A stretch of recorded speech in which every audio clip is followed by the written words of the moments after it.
As the doxing, protests, and overall incivility heat up here in Washington and beyond, some are focusing on comments from prominent Democrats like Cory Booker earlier this summer. That's my call to action here. Please don't just come here today and then go home. Go to the Hill today. Get up and please get up in the face of some Congress people. Republican Senator Rand Paul's wife, who remembers well the attack on her husband last year, has sent an open letter to Senator Booker and to others. She's asking him to walk back those comments. She says, quote, "I now keep a loaded gun by my bed. In the last 18 months, our families experienced violence and threats of violence at a horrifying level." Kelly Paul joins us now to talk about that. Welcome, Kelly. Good to have you. Thanks for having me, Shannon. What made you at this point reach out and do the letter? Because we all remember your husband was at the shooting last year that almost killed Congressman Scalise. Yes. He was personally attacked, 6 ribs broken, serious lung damage. People don't even understand, I think, the extent of his injuries. And where are we at now for you guys as far as day-to-day existence? You know, I was really motivated to write the letter just from the incredible activities I've watched the last week. I mean, seeing Heidi and Ted Cruz forced out of the restaurant in D.C. last week, and people in their face, you know, waving their middle finger, getting in their face, not allowing them to even eat their meal.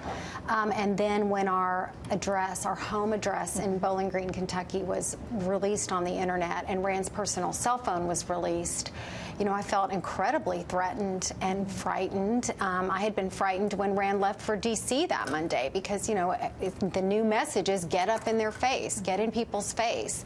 And I don't think people realize just how threatening that feels, how violated you feel when someone invades your personal space like that. It certainly doesn't help to move the discourse along or change any hearts and minds.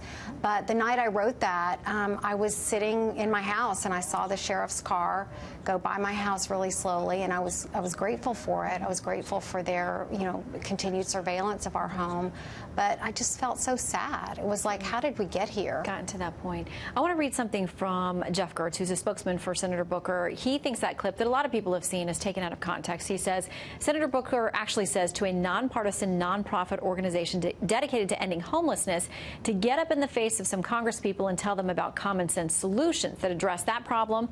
And he said, I don't want to hate anybody because I know the truth. Gertz went on to say, to think Senator Booker is somehow urging violent confrontation with these words requires you to ignore all context. Now, we've seen on the Hill over the last few days, Democrats and Republicans alike, now many of them choosing to walk with police escorts because we've seen the hallways, the threats, people in their faces. This is happening on both sides of the aisle. How does it change? What would you like to see? You know, one of the reasons that I addressed my letter to Senator Booker is because he and Rand have worked together in a bipartisan way on criminal justice reform, which is an issue that I feel really passionately about. And I've been very involved with a group called Justice Action Network. And we are pushing for the First Step Act. This is something that I think we could actually get passed in a bipartisan way. And I was preparing to come to D.C. for a conference at Microsoft tomorrow, and I started thinking, you know, the world is so polarized right now up here that I fear that we will never be able to move forward on any of these issues.